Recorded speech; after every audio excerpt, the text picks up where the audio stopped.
శిష్య, లోకములో కొంతమంది పరిపూర్ణ బోధలో ఉన్న స్వచ్ఛంద స్థాయిని తెలుసుకొనలేక ఆ బోధలో ఉన్న ధర్మబర్మములు అట్టి అచల గురువుల దగ్గర నిలకడగలిగి పొందలేక అనుభవము లేని మాటలతో ఈ ఎరుక బయలులో ఉందని కొంతసేపు తెలుపుతుందరు, మరలా కొంతసేపు ఈ ఎరుక బయలులో లేదని తెలుపుతుందరు.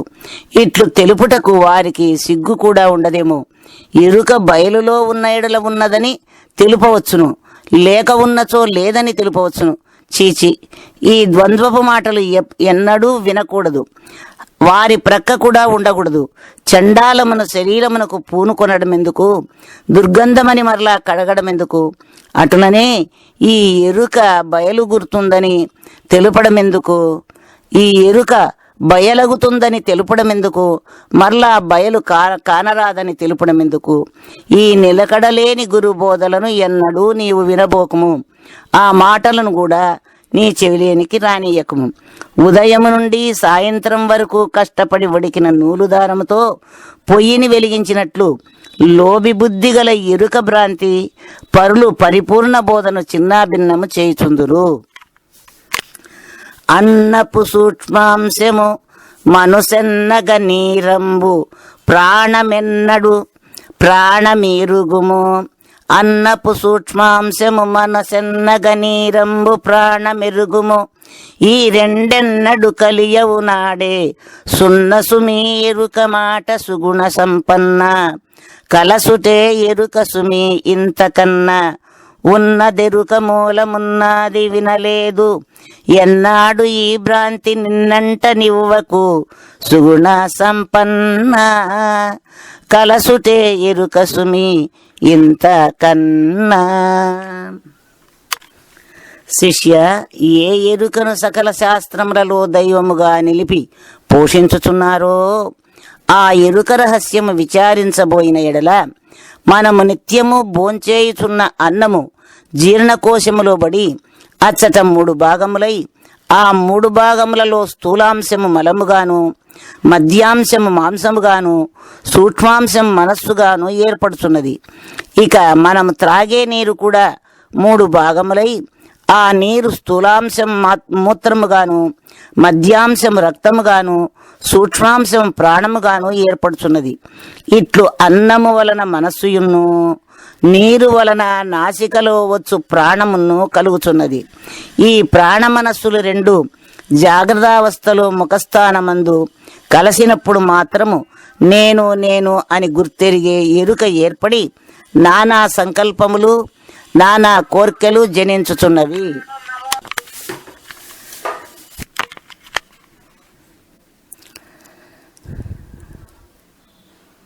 నానా సంకల్పములు, నానా కోర్కెలు జనించుచున్నవి.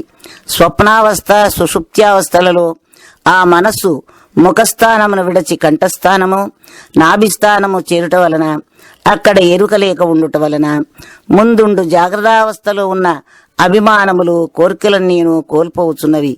ఈ విషయములన్నీ సూక్ష్మముగా ఆలోచించగలిగే సుగుణ సంపన్నుడా, అన్నము వలన ఏర్పడిన మనసు, నీరము వలన ఏర్పడిన ప్రాణము, ఈ 2 ఒక దగ్గర ఉన్నప్పుడు ఎరుక కనబడుచుండును.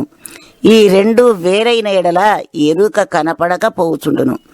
ఈ విధముగా విచారించిన ఎడల ఎరుకకు మూలము కనబడక ఉండును.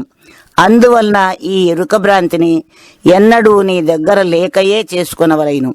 పై విషయము ఛాందోగ్యోపనిషత్తులో ఉద్దాలక మహర్షి శిష్యుడైన శ్వేతకేతువునకు తెలిపినట్లు భగవద్గీత 17వ అధ్యాయం 7వ శ్లోకం యందున్నది.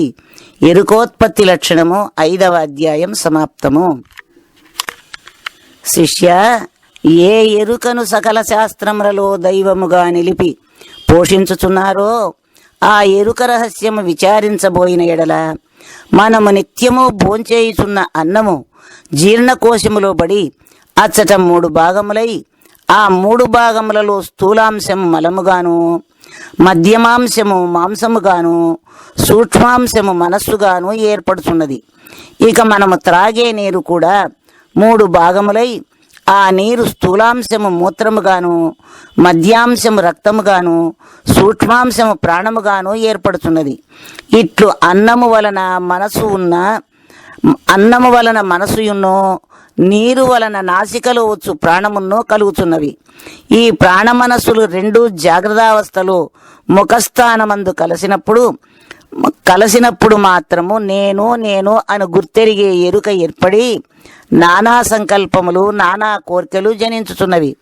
స్వప్నావస్థ, సుషుప్త్యావస్థలలో ఆ మనస్సు ముఖస్థానమును విడచి కంఠస్థానము, నాభిస్థానము చేరుట వలన, అక్కడ ఎరుక లేక ఉండుట వలన ముందుండు జాగ్రత్తావస్థలో ఉన్న అభిమానములు, కోర్కెలన్నీను కోల్పోవచ్చున్నవి. ఈ విషయములన్నీ సూక్ష్మముగా ఆలోచించగలిగే సుగుణ సంపన్నుడా, అన్నము వలన ఏర్పడిన మనసు, నీరము వలన ఏర్పడిన ప్రాణము, ఈ రెండు ఒక దగ్గర ఉన్నప్పుడు ఎరుక కనబడుచుండును. ఈ రెండు వేరైన ఎడల ఎరుక కనబడకపోచుండును. ఈ విధముగా విచారించగలిగిన ఎడల ఎరుకకు మూలము కనబడక ఉండును. అందువలన ఈ ఎరుక భ్రాంతిని ఎన్నడూ నీ దగ్గర లేకయే చేసుకొనవలెను. ఎందుకనగా ఈ ఎరుకకు మూలము లేదు. మూలము లేని ఈ గుర్తెరిగే శరీరము ఏమీ లేదు అని షోడశాక్షరి వదరుచున్నది. ఎరుకోత్పత్తి లక్షణం 5వ అధ్యాయం సమాప్తం. భయకూప సంసార బడబాగ్ని దాటింప గురువు కంటెను వేరు ఘనులు గలరే. సృష్టికాధారమౌ జగతి మూలము దెల్ప సద్గురువు కన్ననే క్షితిని కలరే. పంచభూతములలో పరగు విశ్వము చూప ఆర్యుల కన్నని అవని గలరే.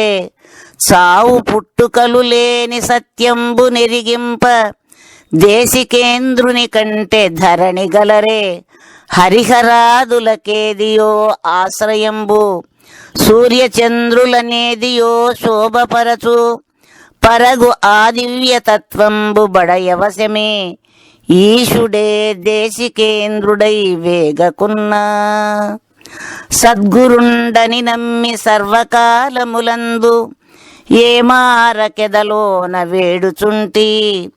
వేల్పుల భువిలోన ఎందరుండిన గాని కలుషంబులను దీసె గనులు లేరు. సంపదలిచ్చియు చింతలలో ముంచియు అఖిల పాపములందు నిలుపువారే. భయతాపముల బాపి భ్రమలెల్ల పోగొట్టి నిర్మలులుగా జేయు నీవుగాదే. శాంతినిచ్చియు సద్గతిని సొక్కజేసి నిశ్చలత్వము గలిగుండు నేర్పునిచ్చి బ్రహ్మతత్వంబు బుద్ధికి పదిలపరచి మనసు నిలువను నీ కంటే మహులు గలరే. మొద్దుతో బోలిన మురికిది దేహంబు ఇంద్రియాదుల చేత ఇష్టమయ్యే. ఇంద్రియాదులు ఎంత ఇంపుగా దోచిన శ్వాసలేఖను ఇవియు చూడనగునే. శ్వాసయే ఈటికి చైతన్యమనుకొన్న ఆత్మలేఖను హంస ఆడగలదే. ఆత్మయే ఈ దేహమంతటికి ఘనమన్న బ్రహ్మంబులేఖనే ప్రబలగలదే. బ్రహ్మంబులేఖనే ప్రబలగలదే. అఖిలమంతయు బ్రహ్మంబు, బ్రహ్మము అఖిలము సర్వశక్తితో శోభించు సుస్థిరముగా. అట్టి బ్రహ్మంబు కాదారమేది కలదో అదియే పరిపూర్ణమై అలరు అంతటికిని. అదియే పరిపూర్ణమై అలరు అంతటికిని. జన్మ కర్మములను జనుడు దాటగలేక బ్రతుకు భారమునయ్యు బాధపడుచు నియమ ప్రాణాయామ నిష్టలను చేయుచు దివస వ్రతముల నెల్ల తీర్చుకొనుచు బ్రహ్మచర్యము భూని పలుకును అరికట్టి దీక్షతో జపమాల ద్రిప్పుకొనుచు పరులు వండిన వంట పాపంబు అనుచును స్వహస్తపాతకంబు చేసుకొనుచు నియతితో ప్రాణధనమెల్ల నమ్ముడైన తుదకు తనకేమి ప్రాప్తించే దోచబడదు. సత్యమెరిగిన సద్గురువు చేరువైన గుర్తు గనదగును తన కలిమి గట్టిగాను. ఆదిలో నుండి ఆర్యులు ఎందరో జన్మస్థానము నెరుగజూచినారు.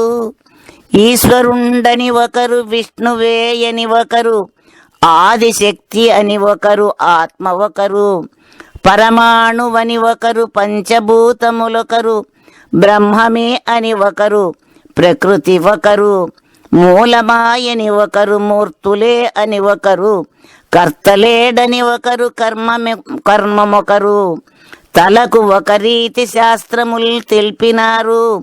తన్ను కనుగొన్న వారిక తావు తెలియు.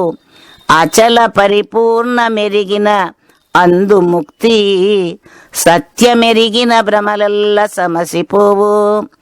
అచల పరిపూర్ణ మెరిగిన అందు ముక్తి, సత్యమెరిగిన భ్రమలెల్ల సమసిపోవు. దాత్రిలో జనులెల్ల దైవంబు దర్శించ పలు తెరంగుల భువిలో ప్రబలినారు.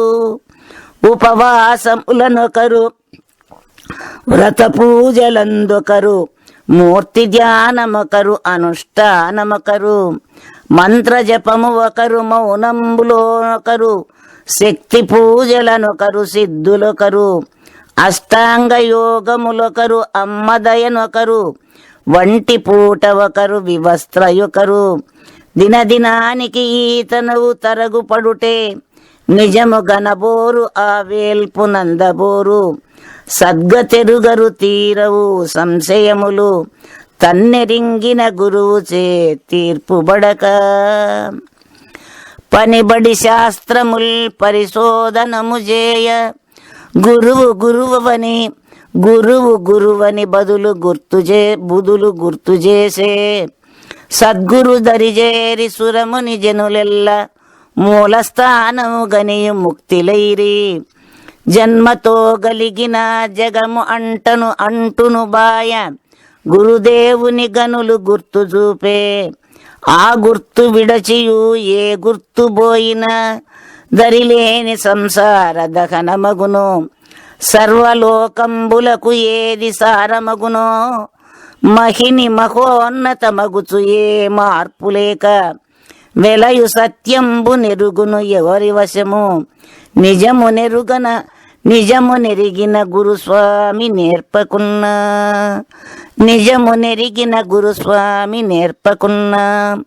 సృష్టికాధారమౌ సర్వాత్ముడైనట్టి ఆపరాత్పరునెవరు అందగలరు. గురుదేవుడొక్కడే గుర్తింపజేయును, హరిహరాదులకైన అలవిగాదు. భగవంతుడా అనియు పరితపించుట కంటే ఆ చింత సద్గురుని యందు నిలుప. తెలియంగజేయుని దేవుని సర్వత్ర సంశయంబుల దీర్చి సద్గతిచ్చు. కర్మ జన్మాంకురములెల్ల కాల్చివైచు, తిరిగి రానట్టి మార్గంబు తేటపరచు. సృష్టి మర్మంబు దృష్టికి స్థిమితపరచు, కొదువలేనట్టి సత్యంబు కుదుటపరచు. కర్తయ్య ఎవ్వరో కలదు దైవం వంచు, భక్తి ప్రేమ ఎదలో భయము గలిగి. మతముకొక దేవుని మదిలోన సృష్టించి, రూపనామ క్రియలు రూఢిపరచి.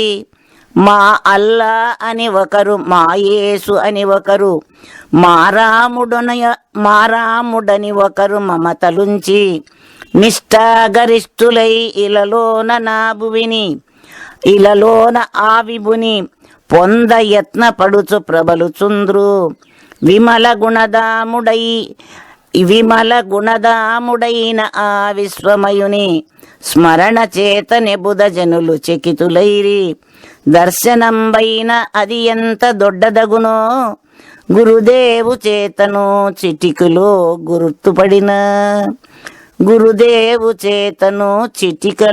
గుర్తుపడిన. ఏ దాని చేత తనువు ఇంపుగా కనపడునో, ఏది లేకను మేను కంపునగునో. ఏ దానిచే కన్ను నెరుగును రూపంబు, ఏది లేకను అక్షి లక్ష్యమిడును ఏదానిచే జిహ్వ ఇరుగును రుచులెల్ల ఏది లేకను రసము పసను విడును ఏదానిచే వాక్కు ఇంపు సొంపుల నగును ఏది లేకను నోరు అణిగిపోను ఏది సౌభాగ్యమై దేహమంతటికిని సర్వ చైతన్యమిచ్చుతూ సంతతంబు చెలగు ఆత్మయునేదియో అదియు దెల్పు అట్టి గురుభక్తి కన్నను అవనిగలదే. బహుజన్మముల నుండి బాధింపబడుచున్న మృత్యుభయమునెవరు మాన్పివేసే గాఢ అంధకారమై కనబడక వేధించు కర్మ సంచితమెవరు కాల్చివేసే గుప్తమై ఎదలోన కదలక ఉండిన బద్ధకత్వమునెవరు పెరికివేసే దావానలము కంటే దహింపజేసడి చిత్తభయములనెవరు చిమ్మివేసే ఇట్టిదని చూపరాని ఆ విమలమైన పరమ సత్యంబు ఎవరిచే ప్రాప్తమాయే దుర్దశలెల్లను ఎవరిచే దూరమాయే అట్టి గురుస్వామి కదకమి అవనిగలదే అట్టి గురుస్వామి కంటే అధికము అవనిగలదే. స్వస్వరూపముగాంచ శ్వాసమాయంబగు హంస నిల్పుటకం